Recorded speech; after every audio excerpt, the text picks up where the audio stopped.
I'm Missy Micholka, the Menopause Midwife. I'm here to break down all the things about menopause and hormones that seem overly complicated, which is pretty much everything. With over 10 years of experience catching babies and 2 decades of intuitive massage therapy practice, I have spent the last few years deep diving into all things menopause to figure out why so many women are suffering and why there seems to be so much confusion about hormones and menopause. Calling on my midwifery experience and my desire to help women attain and maintain full autonomy, I will stay next to you during this life transition and help to explain the options as you step into your power and find optimal health.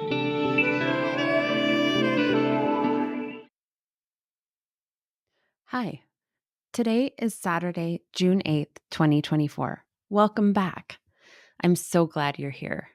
For some context, the reason I begin every podcast with the date is because I like for you and I to easily be able to go back for reference as things change, because things do change, especially with hormones. I am sharing information based on current knowledge and know that in 6 months, there will be new and additional information. In 6 years, who knows where we will be? Today, I'd like to share with you my favorite tool. This tool is free, easy to use, adaptable, and powerful. I know there are a lot of references to tools out there. If you have a hammer, everything looks like a nail. But this tool is different. This is akin to the multi-tool. It's versatile. This tool is called the Hormone Symptom Tracker. It's a simple, free download or single sheet of paper. So if you are techie or prefer pen and paper, you can have either. Before we continue, it would be really great if you have a chance to download it or print it so that you can follow along. You can grab it from my website in one click. Just go to ohm406.com and click on the Hormone Symptom Tracker button. That's ohm406.com. Don't worry, you don't have to sign up for anything or click through a bunch of stuff. It's literally one click. If you can't grab it right now, no worries. It will always be available on my site for free. This symptom tracker equals power in your hands. Dare I say you can even diagnose yourself? I feel like I have to say right here that this is not medical advice, but I know you are all smart people and can make choices for yourselves. Okay, disclaimer over. Back to the tracker. I like to call this the Cosmo quiz for your hormones. Much more useful than finding out your sex kitten name, which is also fun, but won't help resolve your peri and post-menopausal symptoms. So, how do you use the symptom tracker? I will try to explain what it looks like for those of you without video. Before we move along, I need to give credit, though, to Quicksilver Scientific for letting me use. Well, I need to give them thanks and credit. I don't know if I said that or not yet, so here we are. Thank you to Quicksilver for letting me use the heck out of this tracker. This has been the tool that has helped so many women begin to understand the connection between their symptoms and their hormones that affect each system of their bodies. Let's start at the top of the tracker. I do love to fill in the date because you can print off a handful and watch your symptoms change and hopefully decline over time. Though, just a little caveat, if you are in perimenopause or early perimenopause, your symptoms will probably increase for a while until you hit that menopausal stage, and they will kind of fluctuate all over the place. We will talk about the perimenopausal fluctuations in another podcast. All right, so you'll see the option to enter 1 through 3 for severity. You can do this, or you can just use a check mark or an X, whatever you prefer, the boxes of the symptoms that you have right now or have had recently. There's no right or wrong way to do this, and it's meant to be done quickly, so don't overthink it. Let's go through the first section. So, sorry, you'll hear my paper crinkling because I'm a paper girl. All right, so estrogens. Some of the symptoms in here are going to be, I'm just going to kind of read through them and I'll stop if some seem like they need some explanation. Hot flashes, night sweats, depression, brain fog, fatigue and low energy, weight gain, vaginal dryness or genitourinary symptom of menopause, urinary tract infections, memory issues, decreased sensuality, pain during intercourse, urinary leakage, droopy breasts, dry, dehydrated skin, thinning skin, loss of glow, dry eyes, creepy crawly skin, vertical lines around the mouth, high cholesterol, back and joint pain, low bone density.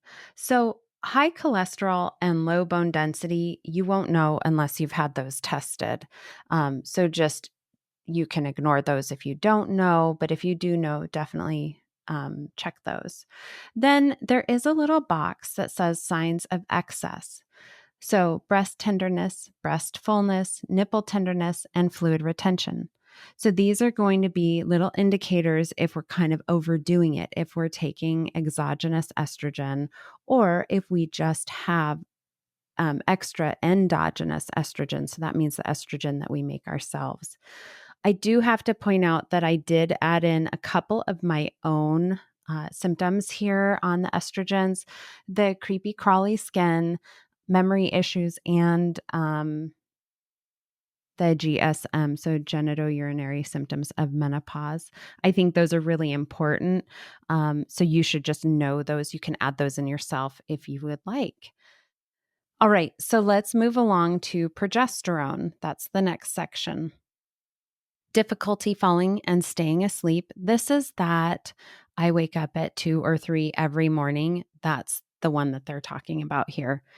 Irritability, anxiousness, mood swings, inability to relax, hot flashes, swollen, painful breasts, breast lumps, fibrocystic breasts, swollen feet and ankles, period irregularities. So that's obviously going to be for women in perimenopause.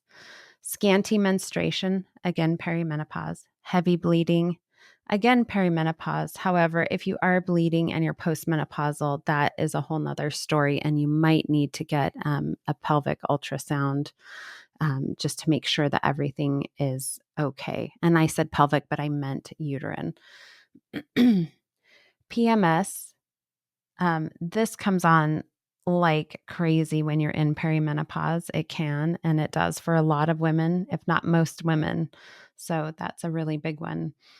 Fibroids or endometriosis, history of infertility, history of miscarriage, headaches and migraines, acne, swollen face, low bone density. Now, the sign of excess for progesterone on this chart is drowsiness. There are some other signs of excess, but they're very rare. So we'll just stick with this one for now.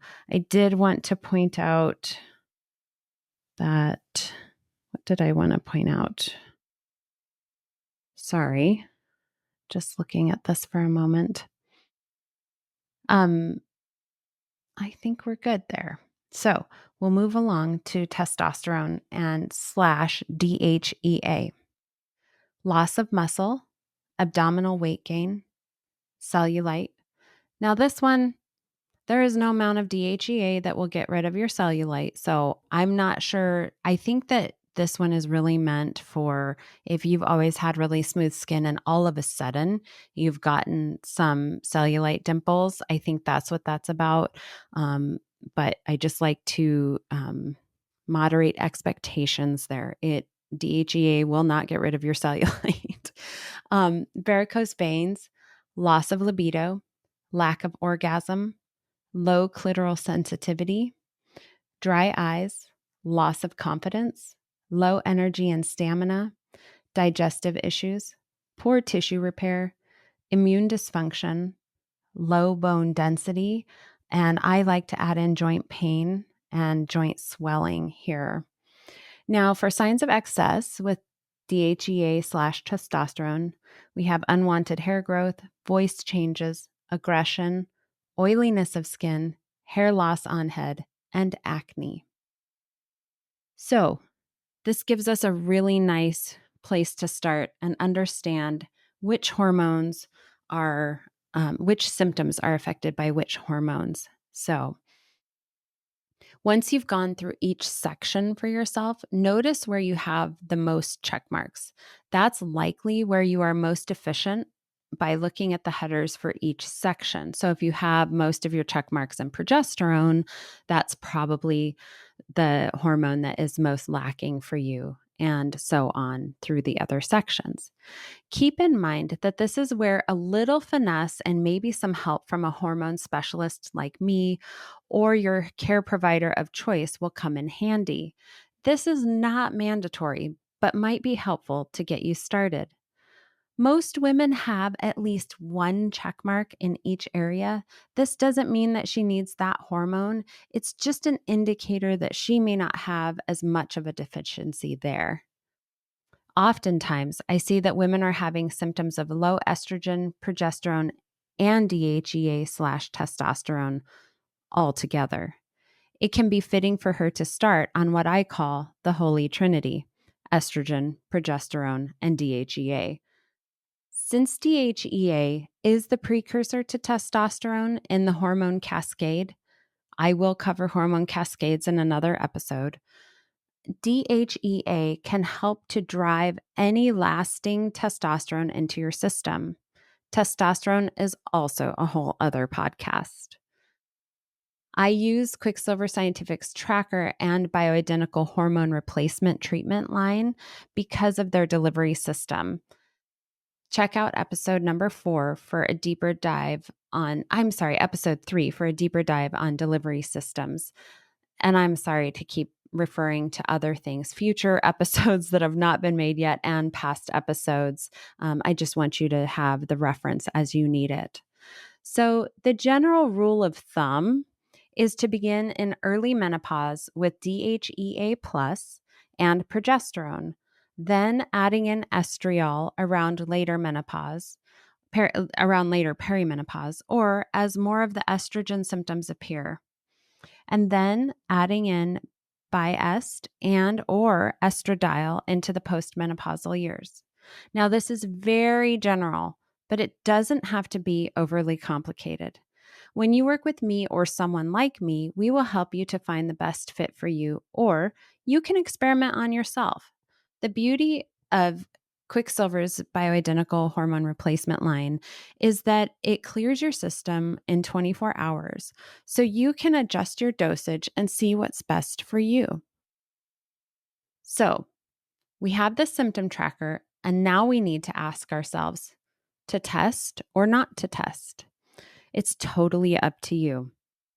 Testing can be a great way to get a baseline or to track over time how your hormones are trending.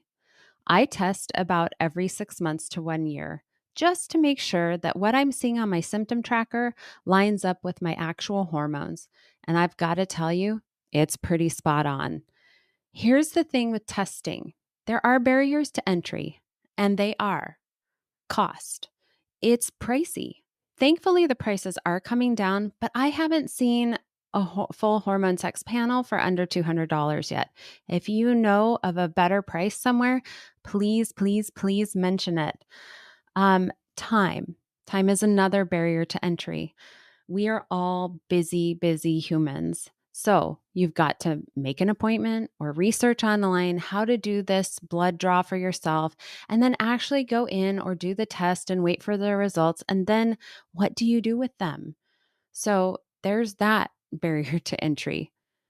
Permission is the next barrier to entry. A lot of doctors won't even order hormone testing because hormones fluctuate so much. So that is very legitimate, because especially in the perimenopausal years, hormones are all over the place. But I still believe in a person's ability to have full autonomy over their body. So if you want to know what your hormones are doing in that snapshot in time, you should have the right to do that. And you should have the right to do that with full and true informed consent. The next, last, and most important barrier to entry, in my opinion, is dismissal.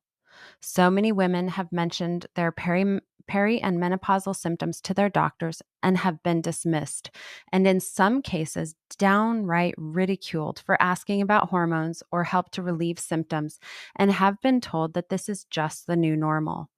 So, a lot of women don't want to risk that experience again. The Hormone Symptom Tracker can help you while avoiding these barriers to entry. I believe that the symptoms and subsequent diseases that result from menopause are a public health crisis. I am going to repeat this because I think it bears repeating, and I hope that you will repeat it in your life.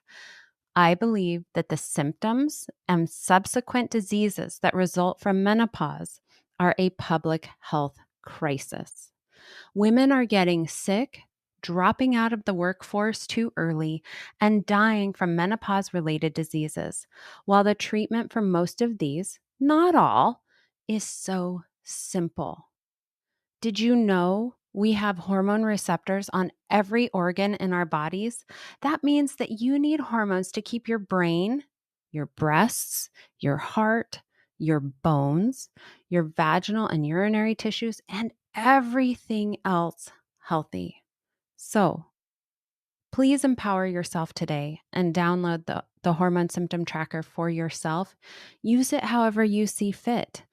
Keep me posted. I'd love to know how you're using it and how it's helping you, or if there's something that we can do better. Let's do it better. We've covered a lot today. Thank you for sticking around for the whole podcast.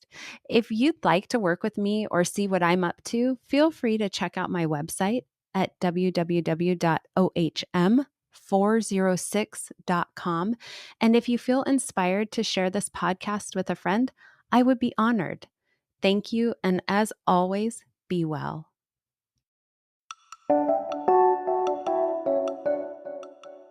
Thank you for joining me here today on the Menopause Midwife.